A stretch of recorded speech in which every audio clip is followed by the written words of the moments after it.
What is going on, everybody? We're back with another CCW review. I am Nick, I am Joe. and we are on a special edition collision on a Thursday night, 4/16/2026. Before you Yes. before you turn away, don't touch that dial. Hang out, listen to our lovely, sexy voices. Um, Yeah, like, comment, subscribe, share, all those things. Definitely sub.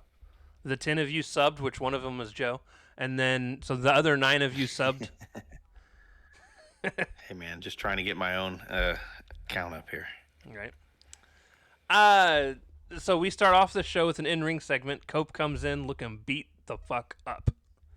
Yeah, he did. He looked like he was in his 60s and not his 50s. He was looking really rough. He looked like he actually took a title to the face or something. He said that FTR said that they were gonna do, and they did it. He talked about what FTR said on Dynamite, and that they're not gonna just walk away. He was like, "When in the history of us have you ever heard of us just walking away?" I'll tell you when. About 5 to 6 months ago. Right, like a bunch of bitches. He said that they were both retired and were told they were never going to wrestle again, and here they are, and they will get their pound of flesh. At that point, FTR's music hits. RPG Vice attacks Edge from behind again. FTR gets in, and it's 4-on-1, and then all of a sudden the Bucks music plays. They come out. They take out the 4 guys in the ring. And in my notes say Bucks are probably just going to stay in the ring for their match with the Rascals. I was right. Hey, that's exactly what happened. After that, we get a backstage segment. It's just Jack Perry being like, "Hey, I got my first taste of defending the title." And he was like, "Hey, Don, pick your favorite goon and have them face me next Wednesday." Short, sweet, to the point. Yep. Match 1 of 7. There were a lot of matches tonight. God, there were 7 matches? Jeez. Yeah. The Young Bucks versus the Rascals. Zachary Wentz and Myron Reed. There was my match of the night. Easily. There was. It's not mine. You're gonna hate mine, but that's okay. I already probably know. Zachary Wentz went under one of the Bucks to trip them up, and ended up hitting a pretty nice and clean German suplex. I love that you still can't tell the Bucks apart. I never will be able to, dude. They look the exact same to me. They really don't. The exact same. They're pretty much twins. 4 years apart, but they're pretty much twins. Like saying me and Melissa look alike. I mean, if you had long hair. You sound just like my wife. And I'm hoping you both are just doing it to tease me. We're not. Shut up. Yes, you are. She smiles and you can't see her eyes either.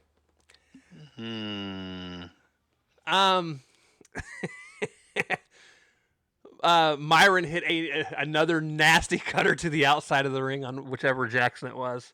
It was on Nick. With my tiny eyes, I can tell the difference. I'm glad you can, because I can't. Someone Must needs be to be able to. part of my twin Listen, powers. listen. If one of them get bloodied open, I'm good. I just need to know which one it is. It's something that distinguishes one from the other. To be fair, it has gotten harder. Nick dyed his hair darker. We get a really good sequence at the end where Zachary Wentz was actually fighting off both of the Bucks, but couldn't quite keep up, and he ended up eating the Meltzer driver right at the very end. Yeah, a good match, solid match. Good, solid match. In fact, I wouldn't mind it being like a 4-way tag match involving them as well, with FTR and Edge and Christian. I think they'd have a lot of fun. It would be Chaotic. bonkers. Chaotic. Yep. I'm now picturing him hitting that fucking cutter off a ladder to the outside of the ring. Ow. Through a table. Anyways. I was about to say, I'm hoping a table's there to break their fall. The only person that would actually break the fall of would be the person taking the cutter. And they would already be standing on the fucking apron anyways. Yeah. Post-match, Finlay and Clark Connors come out and take everybody out. They end up hitting a full clip on Wentz. And then Finlay says, I would say Finlay because that's how it's pronounced or how it's written. Finlay says that they want bodies and gold. Just because they're a man down, the mission stays the same. Connor says y'all are about to get screwed, which was questionable. But I actually liked the promo and the run-in at the end. I actually thought it made them look pretty good. Yeah, they're not going to get gold anytime soon. There's already a healed champion. Tis true.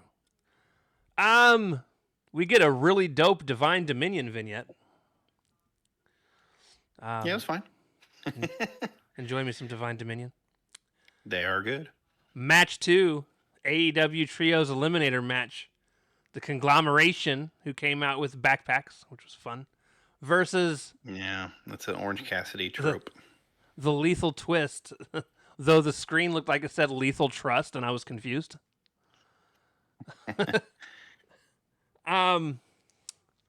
So, my favorite spot in this entire match, OC goes to put his hands in his pocket. Blake Christian stops him. And then OC does a bunch of spins and moving around with Blake's arms, and eventually just grabs Blake's arms and put him inside his own pockets. Now, when I say his own, I mean inside OC's pocket. Inside OC's pants. Blake was so confused. I was so confused. This is just basic Orange Cassidy stuff. But I was amused, so it wasn't a bad confusion. Later in the match, he was doing OC's kick spots to him. Uh-huh. And then OC did it like he was going to do them all soft and kick the shit out of him. There was a good sequence where Lethal took out Kyle's knee with a title, and then everyone was getting taken out by the heels. I don't remember exactly everything that happened, but there were like a bunch of diving over the ropes and things like that. The sequence did end with the heels going into a flare strut, leading us to a commercial break. Yep. That's when the slow kick spot happened after that. Lethal had the figure 4 on Kyle. Roderick Strong powerbombed Blake onto Lethal to break it up. Yeah. Roddy had a bunch of spots in this where he was just wrecking motherfuckers. That first one, when Roddy was just fucking Lee Johnson up when he first got in the ring, dude. Like, yeah. He was mad aggressive, and I was like, bro, calm down. Yeah. Good old Roddy Strong, baby. At the end, Kyle got Lee Johnson to tap out with his leg bar, whatever. An ankle lock into a leg, essentially it's a falling ankle lock. He's just wrapping his legs around his leg and trapping him. When I move, you move, just like that. Just like that. Listen, and then the worst thing happened the entire show. Hook came on my TV and was walking around backstage with Shibata. Bowens is like, I want to know if I'm in the ops or not. I forgot this was even a story. I tried to forget, and they won't let me forget. You're wrong. And then Hook's like, well, I'll like a month off. Hook's like, I'm the boss. I'll tell you next week. I have a feeling Joe's coming back next week. We can only fucking hope, because they are aimless without him. I hope he comes back and just dissolves it and whoops all their asses. That's similar to what I was thinking. Because the reason I was thinking about it is he very specifically was like, I'm the boss of the ops. I make the decisions. And we'll talk about it next week. And I'm just like, I feel like that's just an excuse to get Joe to come out and be like, who the fuck do you think you are? Yeah, I told you to hold this shit down, and you did nothing. Yeah, I told you to hold it down, and you've done not a fucking thing. I hope he comes in, chokes him out. Match number 3, Chris Statlander, and Hikaru Shida versus Big and Danica De La Rouge. This is Big Ann's second time wrestling in like 2 weeks. Yeah, good for Big Ann for getting some screen time. Yep. Shida could have gotten the win, but she booped Chris to tag her in, which was weird considering last week when she was like mad that Chris got the pin. So. Yeah. Did she even enter the match at all last week? No, I don't know. I don't think so, right? I don't remember. Yeah, this weird situation with Shida. There was like no deception this time.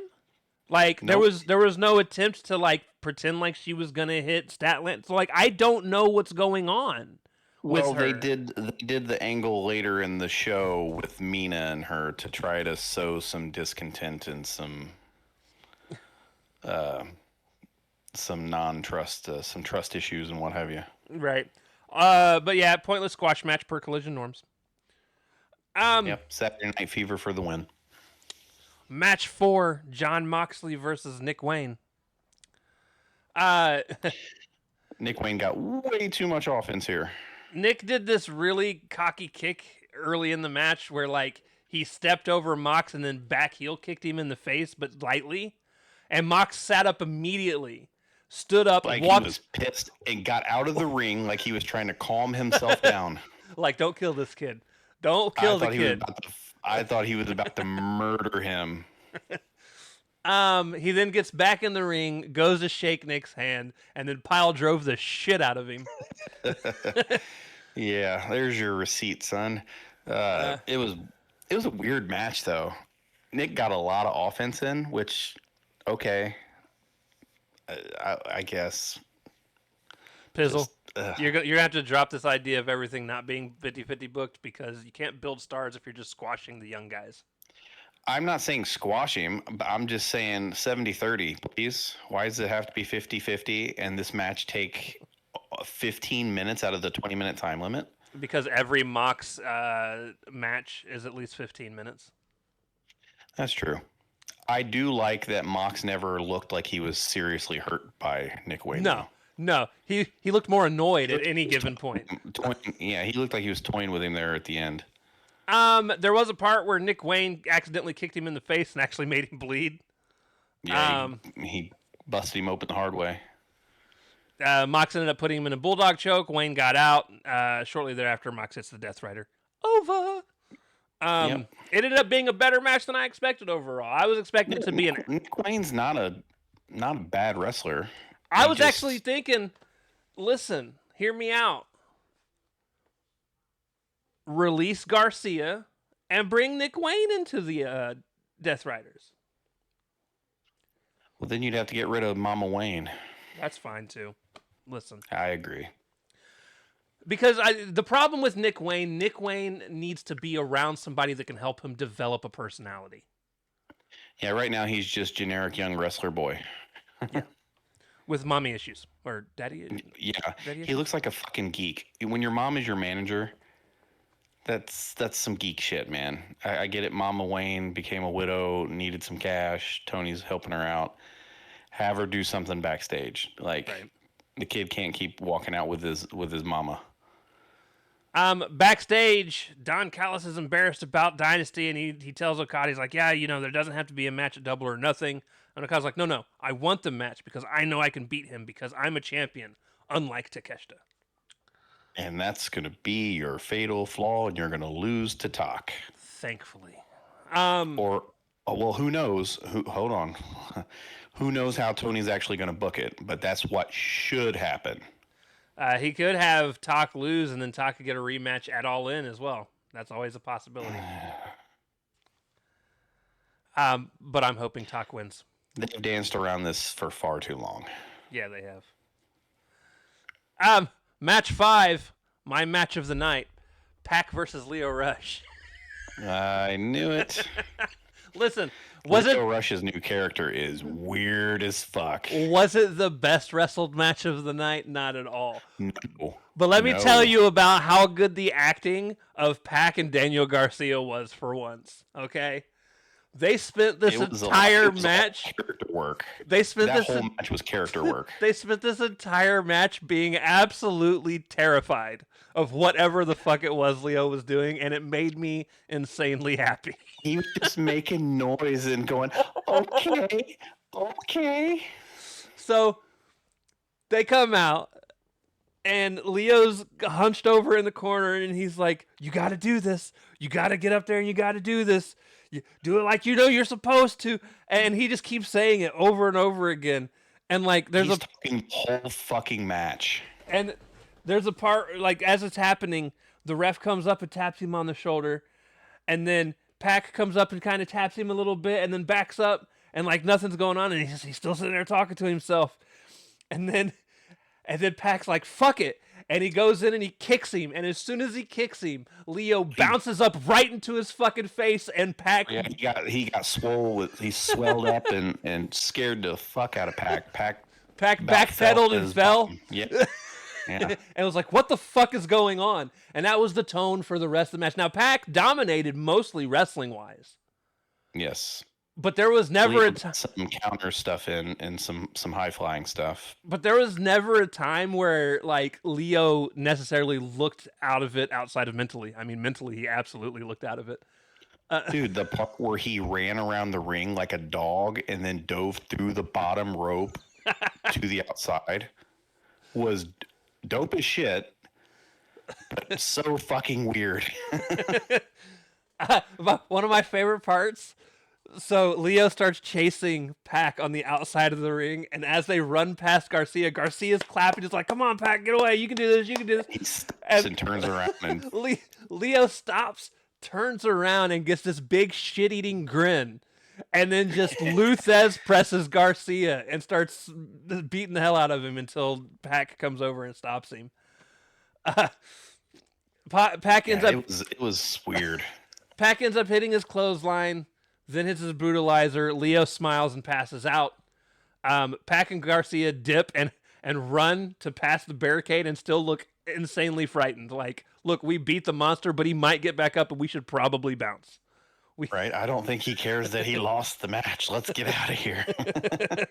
And again, do I think it's the actual best wrestled match of the night? No. But this is by far the best character work I've seen from Leo. And definitely the most unique character work I've seen in wrestling in a long time. Yeah, it's outside of like Abaddon and her weird situation she had going when she was there, nothing has been kind of in this tone. Right. And yeah, we'll probably not see him again for another 3 to 4 weeks. Yep. Maybe he's on Ring of Honor. Who knows? Then we get this really weird Bandito vignette that I swear to Really you, weird. I've seen before. Almost like it's like it feels like it was almost the exact same vignette from when he came back from injury several months ago. But the thing is, he was just on TV last week. Why are we getting vignettes and video packages like he's premiering? And that was the thing. So we get a vignette for him, and it goes right into Brody King teaming with Mystico and Mascara, and Brody is supposed to be like his buddy, like, you know, the guy that he teams with. He's, like you said, he's caught in this Hispanic vortex. Yeah, Brody's just wrestling with all the Hispanic guys, which, you know, whatever. I like most of the people. But it's just very oddly just him. Yeah. They end up, the match ends up being Brody King, Mystico, and Mascara versus some people. Now listen, I would have loved to have gotten their names, but like their name tag thing popped up on the screen and was gone almost instantly. Like they barely left it up for me to type it out. 1-3. And it didn't matter because it was quick. Yeah. There was no tags in here either. Which apparently Dorada and Mystico forgot that in America you're supposed to tag anyways. So they just got in the ring randomly and did their wasn't stuff. Him. Brody called him in. That was Brody. There was no tag. Yeah. There was no tag. I know, but that's because Brody called him in. He said, "Come on in." Yeah, he's not the referee. There's rules, goddammit. The ref obviously didn't stop it. No, she was just there to slap the mat 3 times. Slap the match. Get it right. Yeah, shut up. But nah, he hits the Gonzo bomb. They win. They move on. Yep. We move on. I don't know what the fuck they're doing. Yeah, more trios action apparently. Backstage, Sheeta and Stat are in the back, and Sheeta's all like excited over their win, and Mina fake excited, by the way. You can clearly tell. Yeah, it's kind of annoyed looking. Mina comes up to talk, and she's like, sorry, Stat, but I need to talk to Sheeta. And she's like, look, I know what you've been saying about Harley, which apparently a lot of... my guess would be whatever Sheeta is saying in Japanese has something to do with Harley, because that's the only way any of this makes sense. Right. And then she says, your kendo stick was with Tony's body. and I don't, and she doesn't trust Sheeta. And so here's the thing: I do very much remember in the quote unquote crime scene photo that Sheeta's kendo stick was there, but my problem was Sheeta hadn't been around at all for ever. No, that was still like many weeks before she actually premiered back. So like her name was never on my list of suspects, quote unquote. Like Well, they were putting this shit together as it was happening, so maybe Right. they just so are making this shit up as they go because they kind of have to. maybe we'll find out that it was Sheeta that took out Tony, and we'll find out why later down the line. Was Tony the one that beat her for Tony's first championship? You might be right there. You might be right. Yep, you might be Let me right. see. Yeah, That sounds very. Yeah, I Full- was about to say that sounds. Full Gear 2023, Tony's first championship. She beat Hikaru Shida, and then she then beat Jamie Hayter. Or no, that would have been her second. Yeah, Hater was the second one. Hayter was the first because that was in Hayter- 2022. Hater was the first because I thought Hater beat Tony for it Well, initially. It says Hikaru Shida. She beat Hikaru Shida at Full Gear 2023, but she beat Jamie Hayter at All Out 2022. Yeah, Hater got it back from Jamie, but Jamie's title reign started when she beat Tony. No, I'm looking up very specifically who all did Tony Storm beat. Right, for her title reigns. Yes, the first I'm person. saying Hater won the belt from Tony. I know, but Tony has beaten Hayter for the title. Sure. That's what I'm saying. I don't give a fuck about who beat Tony. No, I'm just trying to connect all of them. Hey, my lemonade's kicking in. Give me a break. And then she had the triple threat match that was with Britt Baker and Mercedes Moné that Yes. she won it there as well. So yeah, she did beat Sheeta at some point. Oh no, that's okay. There's an actual more detailed thing. 2022, she beat Britt Baker, Sheeta, and Jamie Hayter in a 4-way match. Okay. And then she also beat Sheeta in a singles match to win the title at Full Gear 2023. I forgot she is a 4-time fucking women's champ there. She's the great. woman. She's the best one they got for sure. Nah, this is wrong. This is absolutely wrong. This must have been people she's also defended it against. Probably. You're probably getting a whole like the lineage of the title in her reigns. It's not important. She's got history with Sheeta. It is to me, damn it. Okay. Her first time, it was the 4-way match because it was an interim championship because Thunder had to go on injury leave. And then Jamie beat Tony for it. Tony beat Jamie back. And then Sheeta beat Tony. And then Saraya beat Sheeta. Sheeta beat Saraya. And then Tony beat Sheeta. And then there was the Mariah May stuff. And then yeah. Oh yeah, the good old days of Mariah May and that really, really well done feud.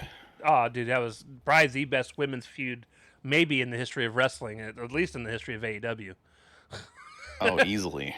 It's one of their top 3 feuds, regardless of gender. Yeah. Anyways, all bullshit aside, I guess it would make sense if it was Sheeta. It just feels very. Sheeta's a suspect. Add her to the list. You just made the list. And then we end with match 7, the worst match of the night. That's a full match.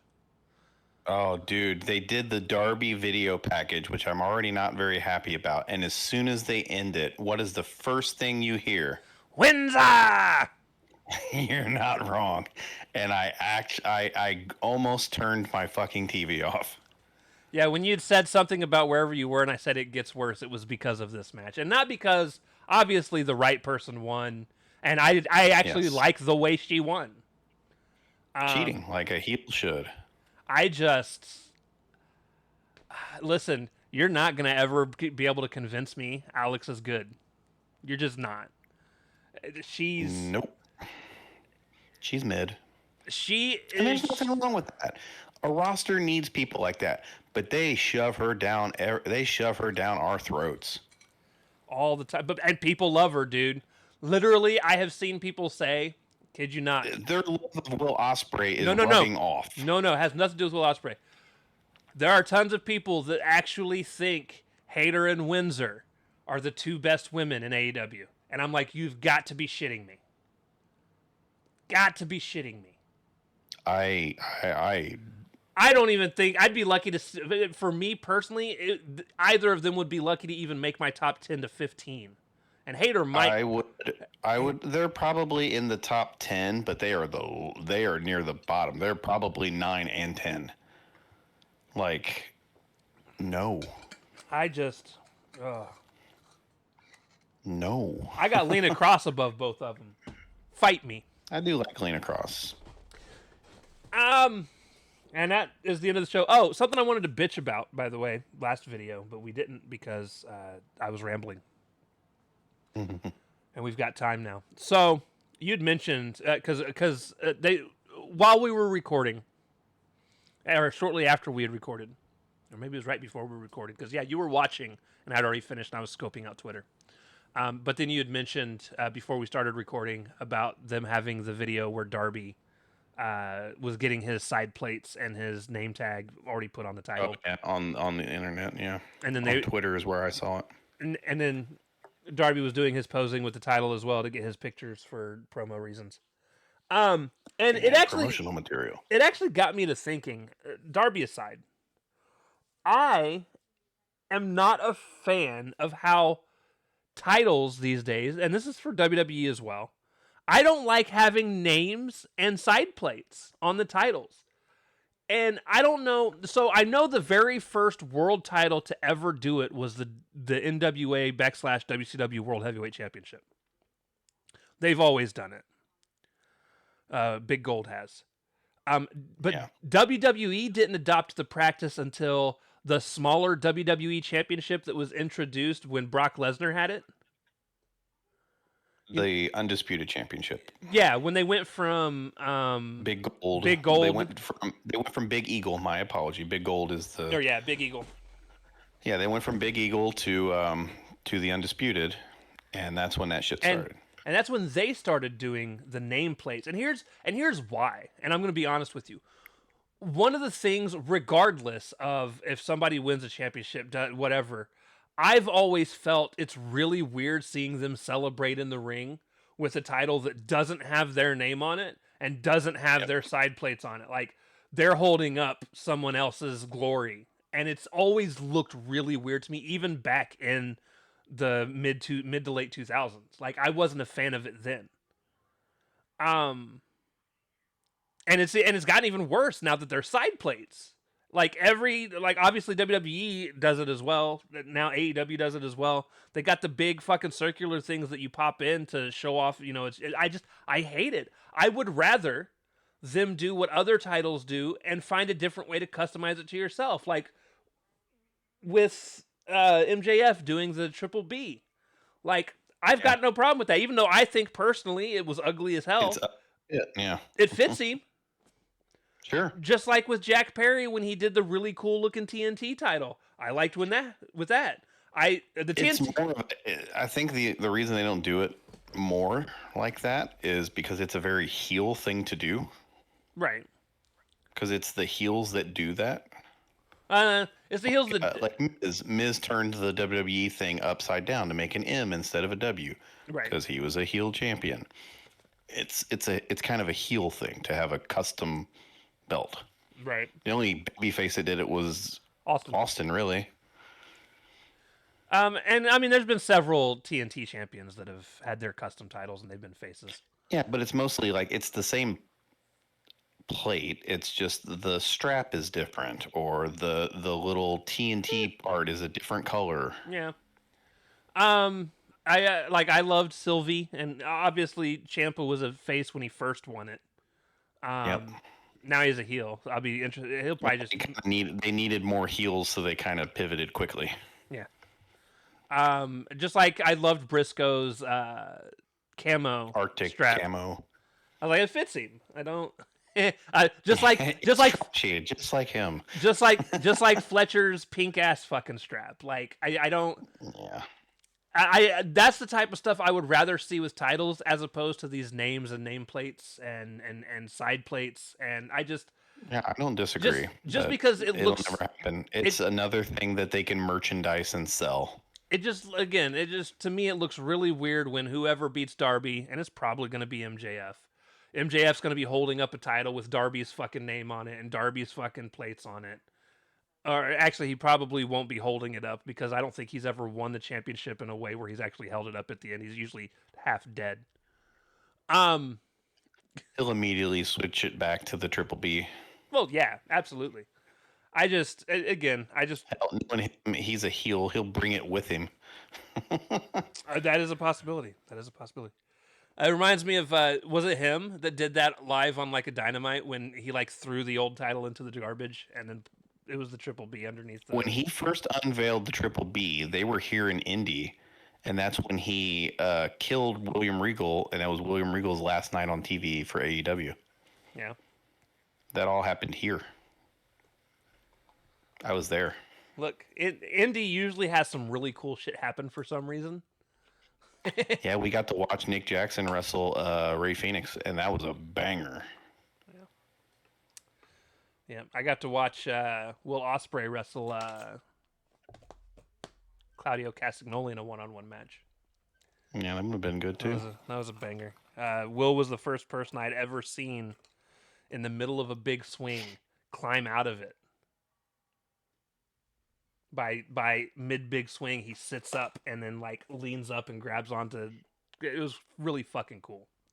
That's some core strength for you. Yeah. Obviously pre-neck injury. Now that he's got that neck injury, he'll never be able to do that again. Ever. Oh, yeah. He'll be selling that neck for the next 5 years. Ugh. Listen, he was able to bend his neck down to kiss Kenny on the top of the head. There was a point tonight. So when when what the fuck is his name? Jay Lethal hit Kyle O'Reilly in the back of the knee with the title, and then Kyle started selling the knee. I about turned that shit off, dude. I was like, I can't, man. I can't keep doing this. Like, every wrestler I like comes back from injury, and they spend so much time selling this fucking injury, and I'm fucking over it. Well, they all have so much fucking kinetic tape that it's a big giant bullseye as well. I just there's people out there like they have to sell it. It's an injury. No, they don't. Again, I can understand selling it a little bit if it's being worked on repeatedly, but they sell it immediately.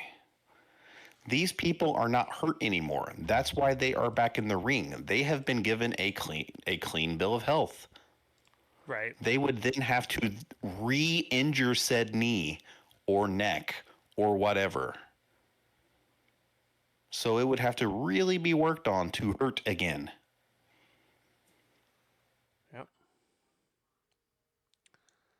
At least to the point that they're selling. Like they're always going to feel, it's always going to be different. But like it's, I don't know, they overdo it. Again, when I talk about there needs to be more selling in wrestling, this is not what I mean. WWE took it a completely different a different way, and he's like, more commercials. He says we need to sell more. Anyways, that's our review for Collision. Tomorrow night, after I get back from watching Clue the Musical, we will be doing predictions for WrestleMania's night 1 and 2. Predictions for Mania, and then Mania is Saturday and Sunday, and then Raw's Monday. I told Kristen the story of me ruining the weekend for you. Yeah. Because I was like, yeah, you know how you ruined it for me by telling me that Raw was again on the Monday following all this? It's like, yeah, I did that to Nick last night. He's like, yeah, we just got to get through WrestleMania weekend, and and then it'll be good. I'm like, Raw's on Monday, right? Oh, that realization just sinking in. Yeah. Listen though, Raw after Mania is usually pretty wild. So That's usually because they have a bunch of call ups and a bunch of crazy shit happens. yeah. We'll see. There's a good sit down face to face. I say it's good. I don't know if it's fully good. I've watched just segments of it. It's Triple H and Shawn Michaels, and they're just chatting about things. And there's this part where Triple H is like, "Yeah, I love Javon. He's young. He's great." He was like, and I had to talk to him though. I was like, "Look, man, here's what I want you to work on. I want you to work on your punches." He was like, "You don't need another big flippy move. You got those down." He's like, "We need to get you looking like them punches are actually doing something." And Right. and he goes on and Javon's taking this all to heart as well. Like Javon apparently went out for a match. He's like, "Hey, I want you to watch my punches." And then as soon as he got back from it, in the back and he walks through the curtain, he heads right over to Triple H. He's like, "How are my punches?" And Triple H is like, "They're getting better, man. Keep working on them." And him and Sean just started laughing, and Sean goes, "Yeah, thanks for taking him, by the way." Yeah, because he was in NXT. And Triple H looks at him and goes, "Hey, man, it's the state of the business. You make them, I steal them." Right. And then you ruin them. Yeah. Or I don't know if you can ruin anything from this fucking NXT that's available now. It's so bad. Ugh. Makes me miss Black and Gold era. What do you mean makes you miss? Like we haven't been missing the Black and Gold era for fucking 15 years. Well, it ain't been that long. It was like 2015 to 2018. It's been it's almost been a decade. Let's say I watched a lot of Black and Gold when it first started. And it had started getting good, but then I just fell out of wrestling completely. Yeah. I wish there was an easier way to watch that stuff. All the old NXT I wonder if it's stuff on is Netflix. all of the old NXT stuff was on Peacock, I believe, still. Unless they finally got rid of that as well. I think everything from Peacock is gone except for like the Saturday night main events. Oh, that stuff might be on YouTube now. Then it's probably on the Flicks. I bet I could find it on the Flicks, like the UK Flicks. Oh wow! I turned on Netflix and Rhonda's staring at me because she was doing the. Yeah, her thing is. I think I don't know if it's this weekend or next weekend. It was because of Extreme Rules. It wasn't even because of the fight. Oh, just a random 2016 Extreme Rules. I don't know what year this is. I'm not gonna click it because I don't want to get a copyright strike from it playing it. Right. Oh, more info. That might help. 2022. Oh, I was way off. It was when Ronda Rousey wrestled against Liv Morgan. Oh, I'm sure that was a barn burner. That was the one where Ronda was apparently being an absolute twat and was like, "I can't believe you have me wrestling Liv." Yeah, because she's a legit fighter, quote unquote. I don't know. Don't get in the wrestling business then. Yeah. All right. Anyways, we love y'all. We'll talk to you next time. Deuces. Later.